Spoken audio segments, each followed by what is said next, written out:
خب داستان شماره 4. داستان شماره 4 راجع به دختر بچه‌ای به نام پارلی هست.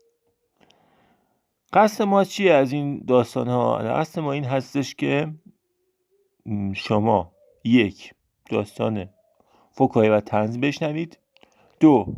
انگلیسیشو برای خودتون بعدش به چالش بکشید که چقدر بلدید و رفته رفته وقتی که گوش بدید چشم باز میکنید و میبینید که مثل بلبل انگلیسی صحبت میکنید یا انگلیسی رو میفهمید. پس میریم که داستان شماره 4 رو داشته باشیم. پالی وقتی 6 سال داشت مدرسه رفت. اون روز اول مدرسه‌ش رو خیلی دوست داشت. معلمش خانم یاتس خیلی خوب بود و بقیه بچه‌های کلاسش هم خوب بودن. ولی آخر روز دوم وقتی بچه‌های دیگه کلاس رو ترک کردن، پالی موند و منتظر شد. خانم یاتس کار داشت و ابتدا پالی رو ندید. ولی بعد سرش رو بلند کرد و اونو دید. اون با مهربانی پرسید چرا با بقیه بچه‌ها نرفتی؟ میخواستی از من سوالی بپرسی؟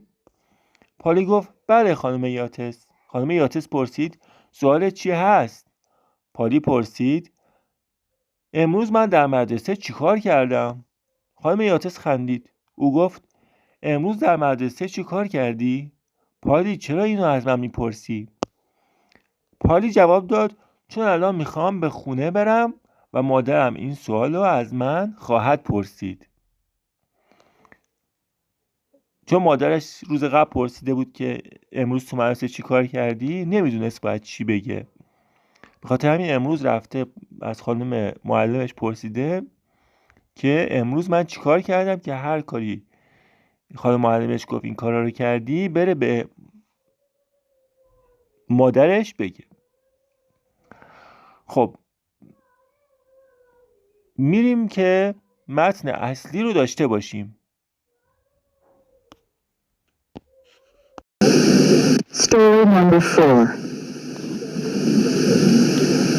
Polly went to school when she was 6 years old. She liked her first day very much. Her teacher, Miss Yates, was very nice, and the other children in her class were nice too. But at the end of the second day, when the other children left the classroom, Polly stayed behind and waited. Miss Yates had some work to do and did not see Polly at first, but then she looked up and saw her. Why didn't you go with the others, Polly? She asked kindly. Did you want to ask me a question? Yes, Miss Yates, Polly said. What is it? Miss Yates asked. What did I do in school today? Polly said. Miss Yates laughed. What did you do in school today? She said.